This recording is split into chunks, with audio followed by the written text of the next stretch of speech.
세례 받으신 예수님이라는 제목으로 내일 함께 은혜를 나누겠습니다. 세례 요한이 이제 요단강 주변에서 이제 이렇게 세례를 베푸는데요. 많은 백성들이 와서 세례를 받습니다. 근데 이제 그 중에 오늘 말씀을 보니까 바리새인들, 사두개인들도 오고 예수님도 오셔서 이제 세례를 받습니다. 여러분, 바리새인들이 어떤 사람들인 줄 아십니까? 율법을 철저하게 지키는 사람들이에요. 그래서 자기들은 의인이라고 생각을 하고 자기들이 제일 잘났다라고 생각하는 사람들이 이 바리새인들입니다. 그러면 사두개인들은 어떤 사람들일까요? 이 사람들은 이제 제사장 그룹이에요. 제사장의 후손이고 성전을 섬기는 제사장들인데, 안타까운 건 이 사람들이 정치권하고 세상의 권력하고 밀착이 되어 있습니다. 그래서 세상의 부와 명예를 누리는 그런 어떤 타락한 종교의 지도자들, 바로 그 사람들이 이 사두개인들이에요. 근데 오늘 이 사람들이 세례를 받으러 왔단 말이에요. 요한한테 나왔어요. 근데 여러분, 이 사람들이 진짜 요한의 세례는 회개의 세례인데, 진짜 회개하고 자기가 죄인임을 자복해서 세례 받으러 나왔을까요? 아니면 회개는 없이 그냥 세례만 받으러 나왔을까요? 어떨 것 같으세요? 어떻게 이렇게 잘하세요? 증거가 있어요? 증거가 있어요. 7절 말씀 보세요. 7절 우리 함께 봉독합니다. 요한이 많은 바리새인들과 사두개인들이 세례 베푸는 대로 오는 것을 보고 이르되, 독사의 자식들아, 누가 너희를 가르쳐 임박한 진노를 피하라 하더냐. 아멘. 그 바리새인 서기관들이 이렇게 오는 것을 보고 뭐라고 말해요? 독사의 자식들아. 그러니까 세례 요한은 안 거예요. 만약에 이 사람들이 진짜 회개하고 자복하는 마음으로 회개하러 나왔다면 세례 요한이 뭐라고 했겠어요? 주님의 자식들아, 뭐 그러겠어요. 하여튼 뭐 축복하고 잘했다고 하고 기쁜 마음으로 세례를 줬겠죠. 근데 지금 뭐라 그래요? 독사의 자식들아, 책망하는 거예요. 그러니까 이것만 보면 봐도 뭘 알 수 있느냐 하면 가식적으로 왔다는 거예요. 그냥 남들이 다 세례 받고 남들이 다 뭐 이렇게 그렇게 하니까 자기들도 빠질 수 없어서 그냥 그렇게 형식적으로 세례 받으러 나왔다는 거예요. 세례 요한이 그걸 알고 책망하는 거예요. 그래서 뭐라고 말씀을 하느냐 하면 8절 말씀 보세요. 8절 함께 봉독합니다. 그러므로 회개에 합당한 열매를 맺고. 뭐라고요? 회개에 합당한 회개에 합당한 열매를 맺으라고 책망하는 거예요. 여러분, 그 회개는요, 하나님 잘못했습니다 하고 기도하고 끝내는 거, 그게 회개가 아니에요. 회개는 뭐예요? 그러니까 유턴하는 거예요. 유턴. 방향을 완전히 바꾸는 거예요. 내가 하나님 앞에서 잘못했다고 깨닫고 그게 인정이 되면 이제는 그걸 떠나는 거예요. 그 죄를 버리는 거예요. 그게 회개란 말이죠. 그냥 말로만 뭐 하나님 용서해 주세요, 죄인입니다, 이러고 퉁치는 건 그건 회개가 아니란 말이에요. 내 범죄하고 불순종하던 걸 완전히 끊고 새로운 의를 행하고 선을 행하는 거, 그게 바로 회개고 회개에 합당한 열매라고 말씀하고 계시는 거예요.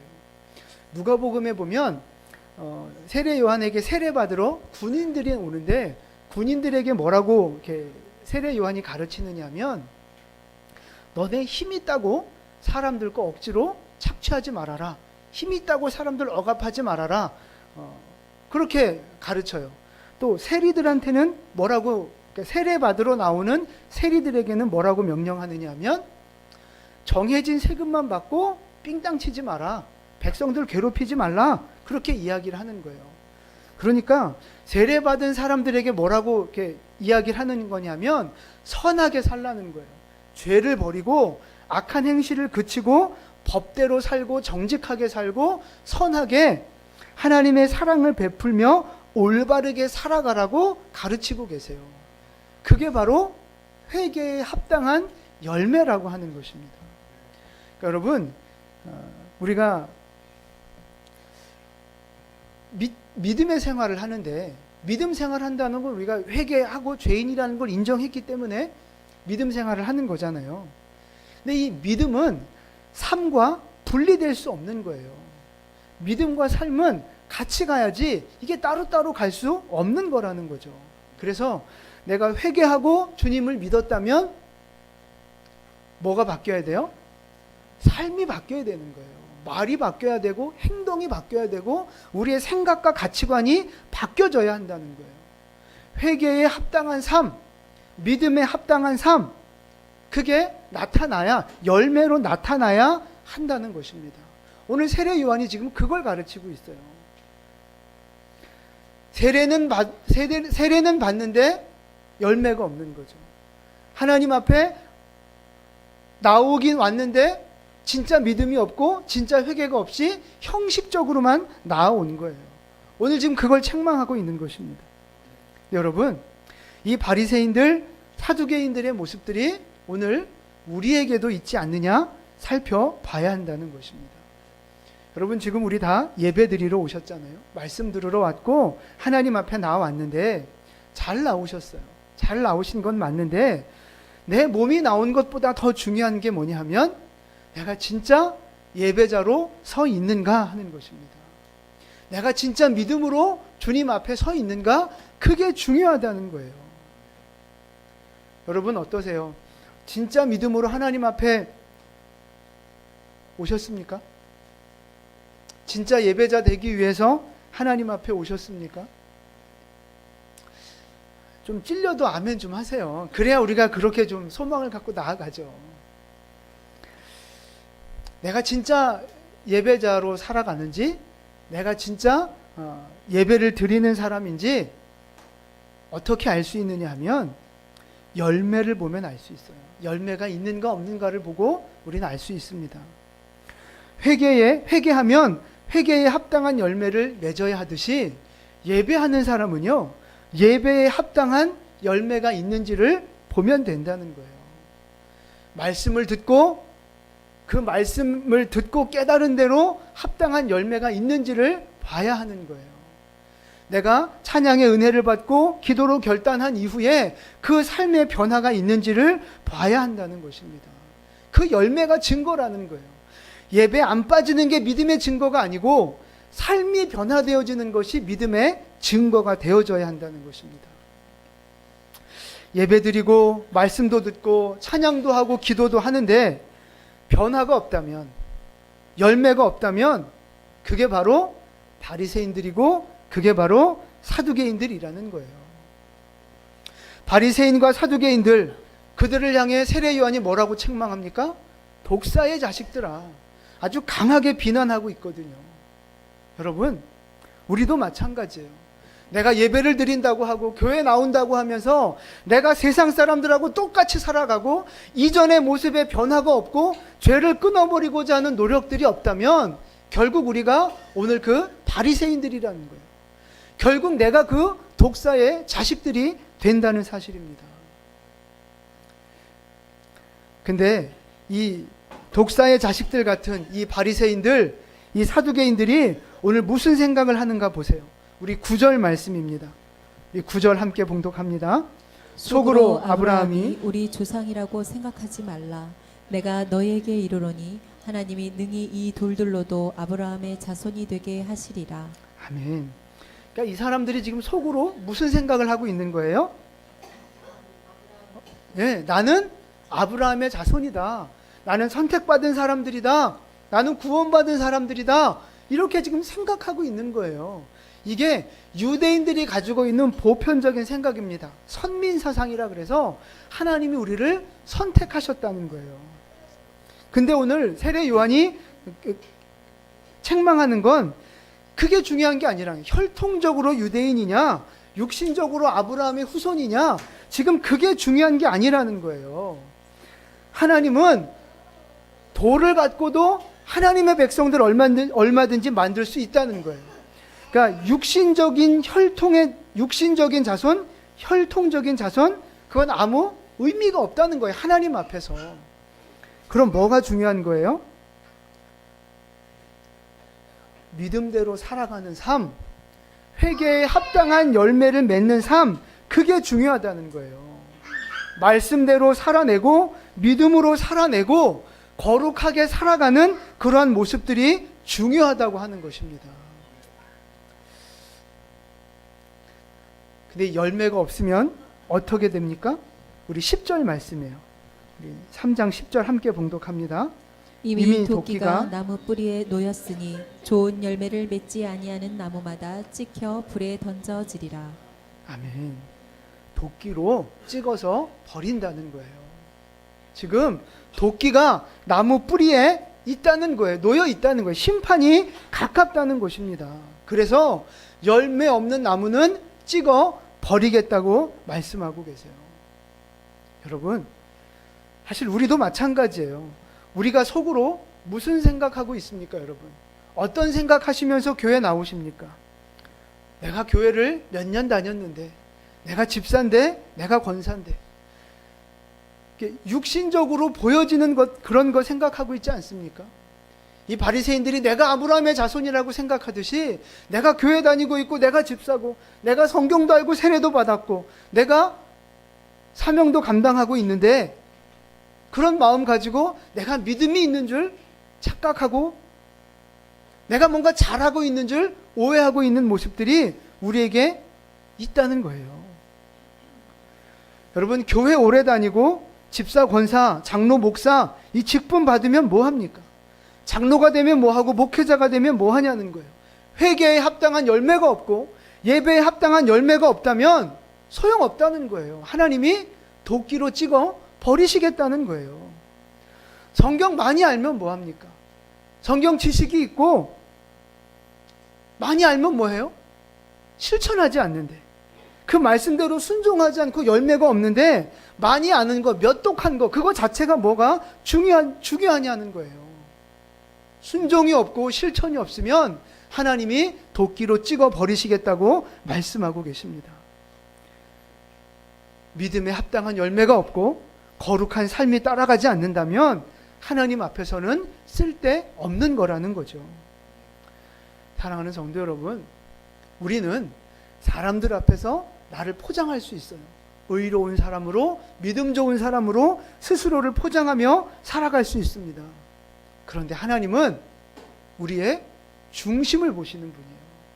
우리의 겉모습을 보시고 우리가 하는 말만 보고 속아 넘어가시는 분이 아니라 우리의 중심을 보시고 우리의 삶의 열매를 보시는 분이라는 것입니다. 오늘 이 예배를 통해서 우리에게 새로운 믿음의 결단이 있기를 축복합니다. 여러분, 진짜 믿음의 열매를 맺는 사람이 되시기를 바라고 예배의 열매를 맺는 그런 우리 모두가 될 수 있기를 축복합니다. 말씀을 듣고 깨달은 거, 찬양과 기도를 통해 깨닫고 결단한 거, 하나님이 주신 은혜와 감동들 작은 것이라도 하나씩 하나씩 순종하며 실천하며 주님 앞에 열매 맺는 삶을 살아 나아가실 수 있기를 주님의 이름으로 축원을 드립니다. 아멘. 여러분, 열매 맺는 좋은 나무 되려면 뭐가 중요합니까? 나무에게 있어서 가장 중요한 게 뭐예요? 뿌리예요. 뿌리. 뿌리가 깊이, 뿌리가 튼튼하게 내려야만 나무가 건강하게 자라고 열매를 맺을 수 있습니다. 여러분, 우리 신앙생활이 열매를 맺어야 하는데 열매를 맺기 위한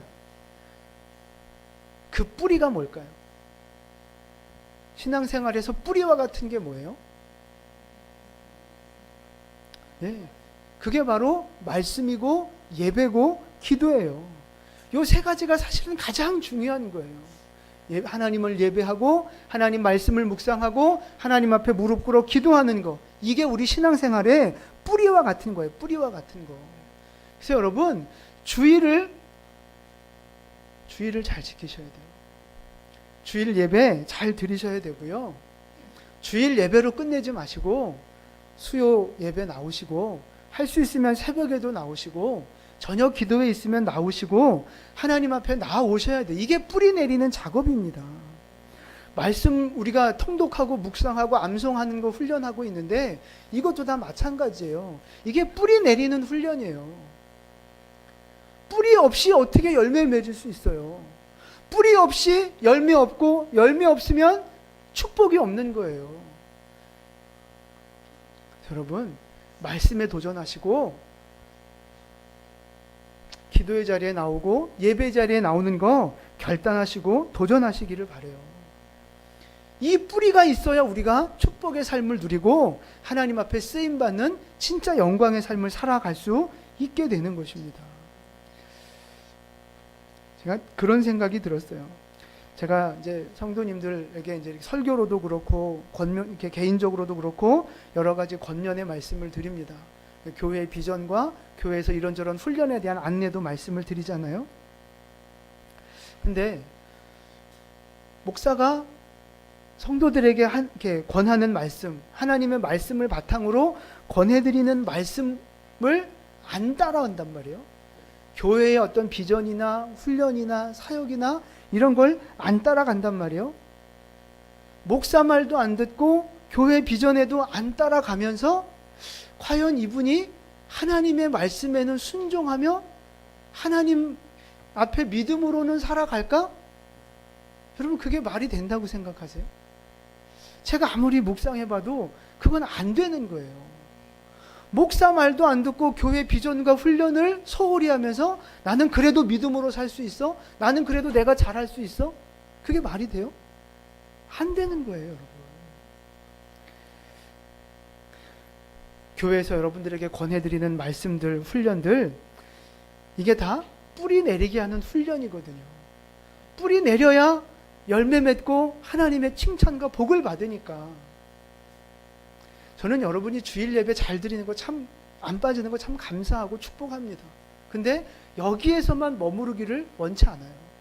성장하기를 원하고 열매 맺기를 원하시고 여러분들이 하나님 앞에 칭찬받고 상급받고 축복받는 성도들 되시기를 진심으로 원하고 기도하고 있습니다.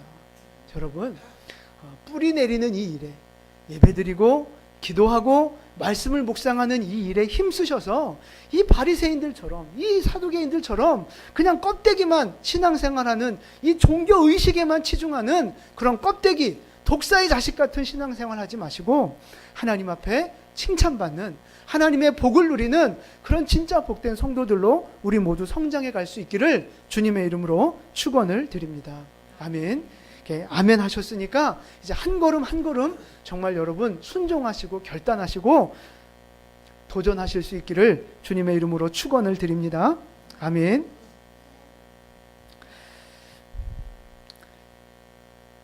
바리새인들, 사두개인들 이후에 이제 예수님이 세례를 받으시는 모습이 나와요.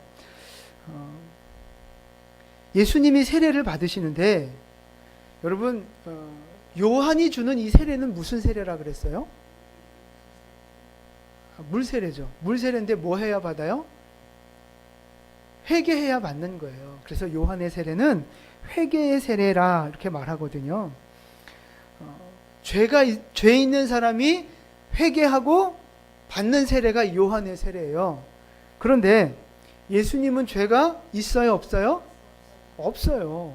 그럼 예수님은 요한의 이 회개의 세례를 받을 필요가 없어요. 요한도 그걸 알아요. 예수님은 세례 받을 필요가 없다는 거. 그래서 막 말리거든요. 14절 말씀 보세요. 14절 같이 봉독합니다. 요한이 말려 이르되 내가 당신에게서 세례를 받아야 할 터인데 당신이 내게로 오시나이까. 아유, 어떻게 제가 세례를 감히 주님께 이렇게 베풉니까? 주님한테 제가 오히려 세례를 받아야 되는데 안 될 일입니다 하고 막 말리는 거예요. 그러니까 예수님이 이렇게 대답을 하세요. 15절 함께 봉독합니다. 예수께서 대답하여 이르시되 이제 허락하라. 우리가 이와 같이 하여 모든 의를 이루는 것이 합당하니라 하시니 이에 요한이 허락하는지라. 아멘.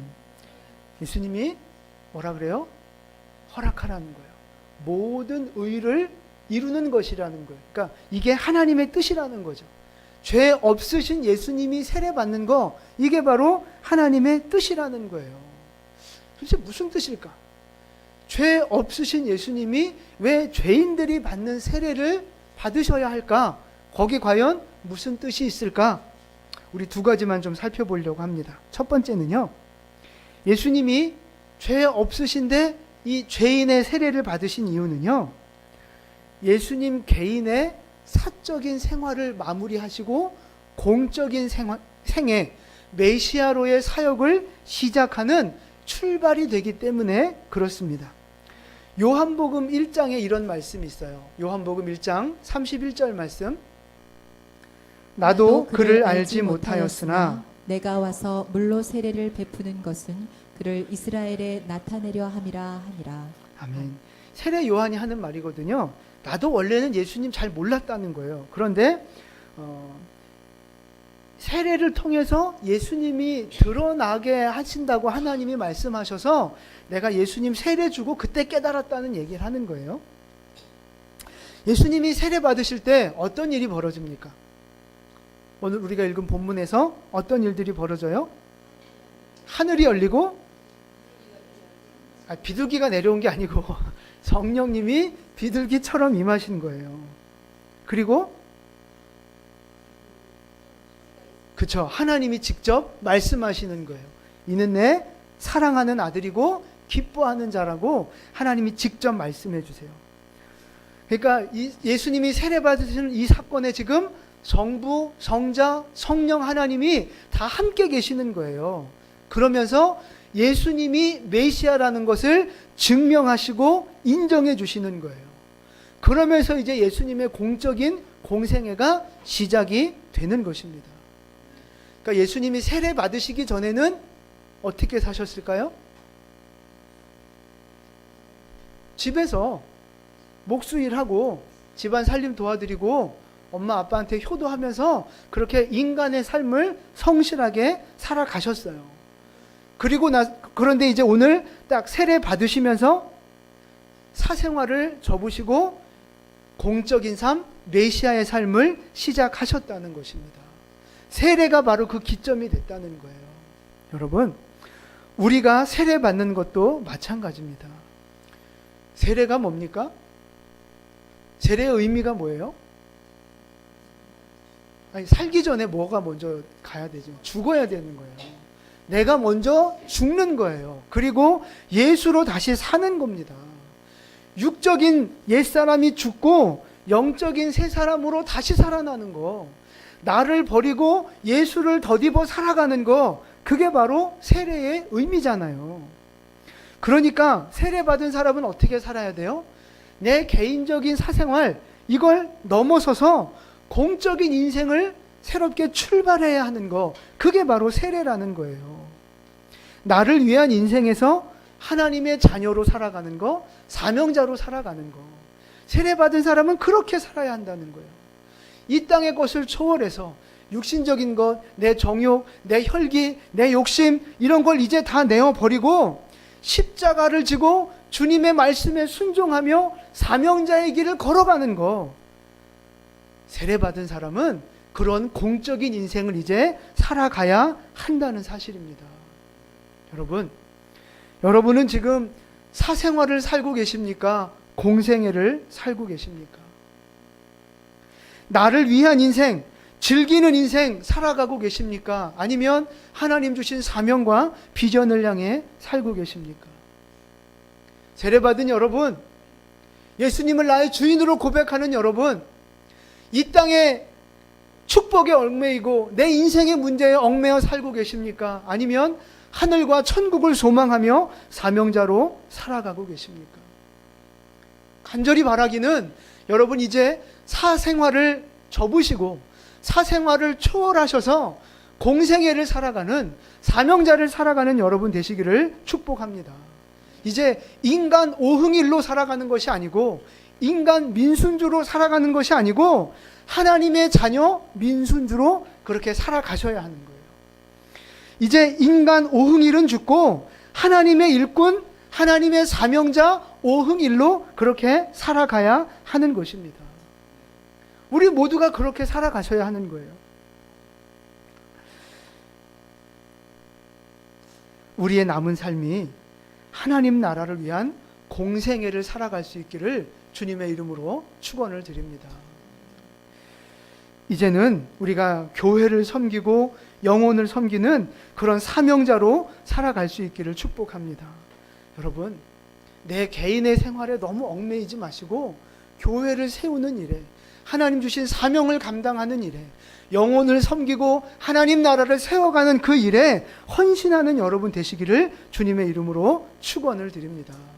우리 옆에 분에게 인사하시죠. 사생활을 버리고 공생애로 살겠습니다. 우리 함께 인사하시겠습니다.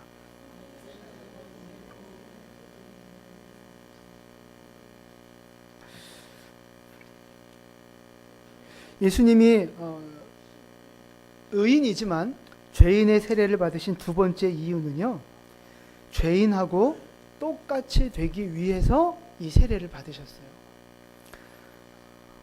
예수님은 죄가 없지만 인간의 모든 죄를 다 뒤집어 쓰시고 죄인이 되셨단 말이에요. 죄인의 대표가 되셨어요. 그래서 원래는 죄가 없지만 죄인처럼 회개의 세례를 받으신 거고, 원래는 죄가 없지만 죄인처럼 십자가에서 죽으셨다는 것입니다. 예수님은 원래 의인이시기 때문에 의인의 자리에서 죄인을 정죄하시고 책망하시고 심판하실 수 있었어요. 예수님은 하나님이시니까 그 높은 신의 자리에서 인간들을 심판하시고 무시하시고 벌하실 수 있었다는 것입니다. 그런데 그렇게 하지 않으셨다는 거예요. 스스로 낮아지셔서 인간이 되시고 죄인이 되셨어요.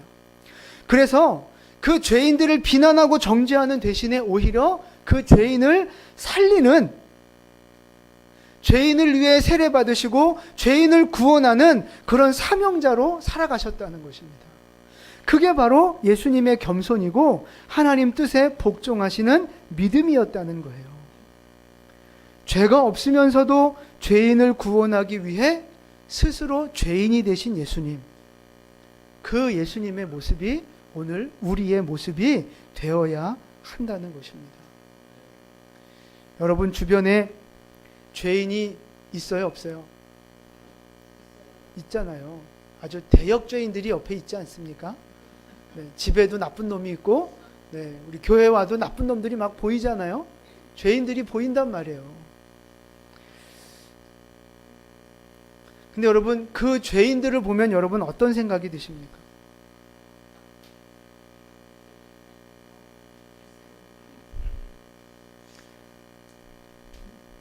너 때문에 문제고, 너 때문에 안 되는 거고, 네가 문제야, 네가 나쁜 놈이야, 그런 마음 들지 않아요? 네가 문제라는 거죠. 너 때문에 그렇다는 거죠. 나는 문제가 없는데 너 때문에 내가 이렇게 열받는 거고, 너 때문에 내가 이렇게 고생하는 거고. 우리는 집에 있는 죄인들을 비난하고 무시하고 정죄해요. 교회 나와서도 죄인들을 보면서, 죄인 집사, 죄인 권사를 보면서 우리는 비난하고 정죄하는 거예요. 너 그게 집사냐? 그게 권사냐? 목사가 그럼 되냐? 나는 죄가 없는 것처럼 생각하면서 우리는 죄인을 찾아내기에 바쁘고 그 죄인을 정죄하기에 바쁘단 말이에요. 근데 여러분, 예수님은 안 그러셨다는 거예요. 자기는 죄가 없으면서도 죄인을 비난하지 않으셨어요. 죄인을 무시하거나 정죄하지 않으셨어요. 오히려 그 죄인을 구원하기 위해서 스스로 죄인이 되시고 스스로 낮아지시고 스스로 섬기는 자가 되셨다는 것입니다. 근데 우리는 어때요? 나도 죄인이거든요. 나도 죄인이면서 말이 많은 거예요. 나도 죄인이면서 다른 죄인을 비난하고, 나도 죄인이면서 다른 죄인을 정죄하고, 나도 죄인이면서 다른 죄인을 비난하고 무시하는 거예요. 나도 죄인이면서 그렇게 살고 있다는 거죠. 여러분, 누군가를 정죄하고 비난하기 전에 먼저 이 예수님의 마음을 우리가 한 번 더 묵상해 보셨으면 좋겠습니다. 죄인으로 죽어야 하는 나를 살리시기 위해서 내 죄를 짊어지고 예수님 스스로 죄인이 되어 죽으신 그 주님의 마음, 그 마음을 우리가 품을 수 있기를 축복합니다. 예수님은요, 예수님은 나를 위해 낮아지셨는데 왜? 그러니까 의인이신 예수님도 나를 위해 낮아지셨는데 죄인된 나는 다른 죄인을 위해서 왜 낮아지지 않느냐 하는 거예요. 왜 이해하지 못하고, 왜 품어주지 못하고, 왜 그 사람의 입장에 서보지 못하느냐 하는 것입니다. 우린 그리고 비난하기 바빠요. 우리는 정죄하기 바빠요. 왜 자녀들 양육하는 책에 그런 거 있잖아요. 문제 아이는 없고 문제 부모만 있다 그러잖아요. 근데 우리 부모들은 어떻게 해요? 자식을 보면서 너 왜 이러냐? 너 왜 이 모양이냐? 너 왜 이렇게 문제가 많냐? 사실은 부모가 문제가 있으니까 자식한테 그게 그렇게 드러나는 거거든요. 이 영적인 원리도 신앙생활도 마찬가지예요. 왜 저 사람은 저래? 왜 저 사람은 저렇게 문제야? 저 인간 왜 저래? 그 사람이 문제가 있는 게 아니고 내가 먼저 죄인이라는 게 문제라는 거예요. 왜 우리는 그걸 보지 못하느냐 하는 것입니다. 왜 예수님의 마음을 품지 못하고 왜 다른 사람을 지적하고 정죄하고 비난하고 무시하기에 바쁘냐 하는 것입니다. 여러분, 오늘까지는 그렇게 살아왔다 할지라도 이제 예수님의 그 마음을 품으시고 죄 없으신 예수님도 낮아지셨는데 스스로 죄인이 되셨는데 나도 스스로 죄인이 되고 나도 스스로 낮아지고 겸손해져서 그 다른 영혼을 살리기 위해서 그 영혼을 섬기기 위해서 낮아지는 그런 사명자 될 수 있기를 주님의 이름으로 축원을 드립니다. 아멘. 오늘 말씀을 정리하겠습니다. 바리새인과 사두개인들 진짜 죄인이면서 자기 죄는 회개하지 않고 열매 없는 삶, 형식적인 믿음의 모습으로 살아갔던 사람들입니다. 반면 예수님은 죄가 없으심에도 불구하고 죄인의 세례를 받으시며 구원의 사역을 이루시기 위해서 낮아지시고 복종하시는 모습을 보였다는 것입니다. 여러분, 오늘 우리는 누구와 같은 신앙의 길을 걸어가고 있느냐 하는 거예요. 바리새인, 사두개인처럼 믿음의 길을 걸어가고 있느냐, 아니면 예수님과 같은 믿음의 길을 걸어가고 있느냐 하는 것입니다. 거룩하시면서 회개의 세례를 받으신 그 예수님의 삶을 우리가 닮아갈 수 있기를 축복합니다. 여러분, 이제는 나를 위해 살지 않고 하나님을 위해 살아가는 그 공생애의 삶을 살아가는 사명자가 될 수 있기를 주님의 이름으로 축원을 드립니다. 죄인을 비난하고 정죄하는 사람이 아니라 그 죄인을 구원하고 섬기기 위해서 낮아지고 복종하는 그런 사명자로 살아갈 수 있기를 축복합니다. 우리의 남은 삶을 그렇게 예수님의 대행자로 아름답게 살아가는 은혜가 있기를, 우리 모두 그런 사명자 되어지기를 주님의 이름으로 축원을 드립니다. 아멘. 기도하겠습니다.